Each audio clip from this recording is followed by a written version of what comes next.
Hola, bienvenidos a Telecom Academy. En esta ocasión vamos a hablar sobre el espectro electromagnético. Este es un recurso clave para cualquier sistema de radiocomunicación. La disponibilidad de este ha impulsado a la industria celular a través ya de 4 generaciones. Hoy en día mucho se habla de ese dichoso espectro. Que si hay bandas libres para 5G, que si es dañino para nuestra salud, incluso confundimos 5G con la banda de 5 GHz de Wi-Fi. Pero aprovechando la conversación, ¿te has preguntado qué es el espectro electromagnético en sí, cómo funciona o dónde está? En este video te lo explicaremos a detalle. ¡Quédate!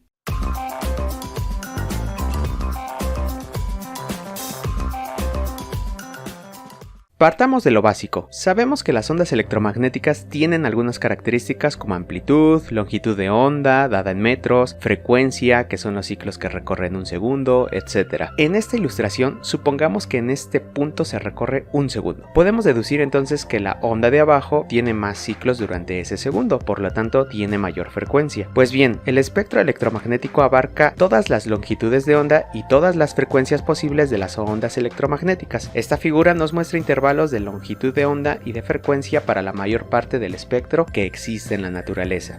A pesar de las muchas diferencias en su uso, todas ellas son ondas electromagnéticas con la misma rapidez de propagación en el vacío. En otras palabras, sin importar su frecuencia, todas se propagan a la velocidad de la luz. Solo podemos detectar directamente una parte muy pequeña del espectro con nuestro sentido de la vista, y a ese intervalo lo denominamos luz visible. Su intervalo va de los 400 a los 790 terahertz. Las distintas partes del espectro visible evocan en los humanos la sensación de los diferentes colores. Es decir, que a cada color que percibimos le corresponde una longitud de onda y una frecuencia diferente. Ahora bien, las formas invisibles de la radiación electromagnética son las que más nos interesan en este video. Por ejemplo, nuestro sistema mundial de comunicaciones depende de las ondas de radio. La radio AM utiliza ondas con frecuencias de 540 kHz a 1600 kHz, mientras que las emisiones de radio en FM tienen lugar en las frecuencias de 88 a 108 MHz. Las microondas también se utilizan para la comunicación, por ejemplo, en los teléfonos celulares, en las redes inalámbricas y en los radares meteorológicos con frecuencias cercanas a 3 GHz. Nuevos sistemas como la red 5G tienen requisitos mínimos para ser consideradas redes de alta capacidad, y uno de ellos es la disponibilidad de ese espectro. Resulta que algunas bandas de espectro deseable para 5G se encuentran entre 3 GHz y 100 GHz. Sin embargo, estas bandas se encuentran en regiones del espectro que ya están asignadas a otros servicios como radiolocalización,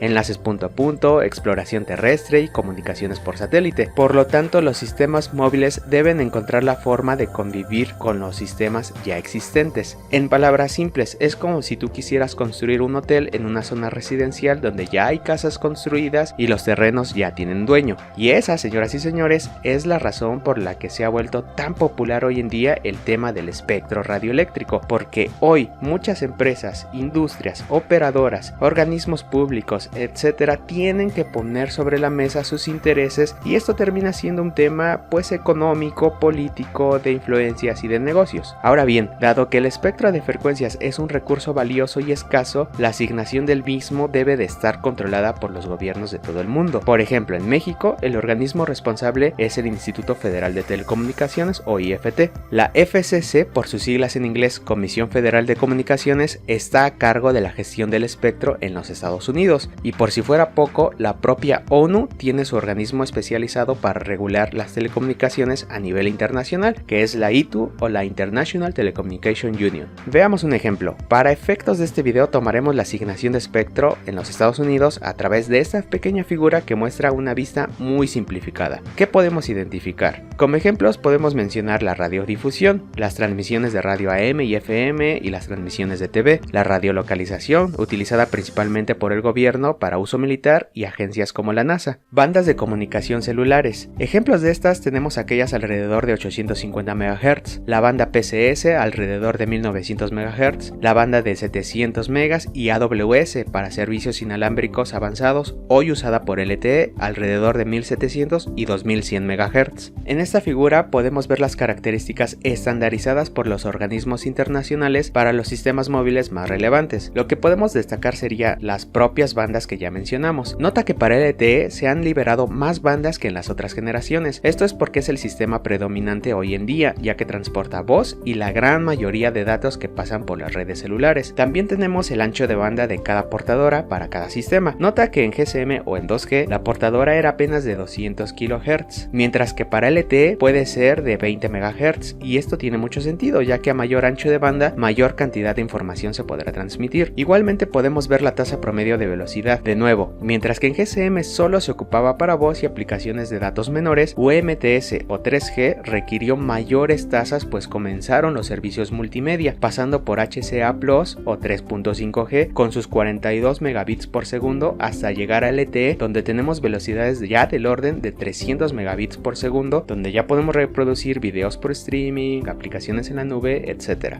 Por cierto, todas estas características se analizarán a detalle conforme publiquemos más videos en Telecom Academy, así que si te está gustando lo que hacemos y te está aportando información de valor, te invito a darle like y suscribirte. A manera de resumen, estas son las bandas de frecuencias que manejan las operadoras en México para 3G y LTE. El detalle está en que ese pedazo del espectro se lo dividen entre las operadoras dependiendo qué tanto lograron licitar con el gobierno mexicano. Para entender la importancia e incluso complejidad de la asignación del espectro electromagnético, te comparto el cuadro completo de frecuencias oficial del gobierno de México. Cada pedacito o cuadrito corresponde a una parte del espectro ya asignado para cierto servicio. De todo el espectro posible, solo un pedacito le corresponde a la comunicación celular, y de hecho, aún hay mucho que regular. La historia de 5G apenas comienza en nuestro país, pero esta avanzará a medida que no solo la tecnología lo permita, sino también que las instituciones reguladoras hagan su parte. Y listo, ya lo tienes. La próxima vez que escuches hablar del espectro sabrás a qué se refieren y por qué es un tema caliente en pleno 2022. Si tienes alguna duda o tienes algo que aportar, déjalo en los comentarios que con gusto te leeré.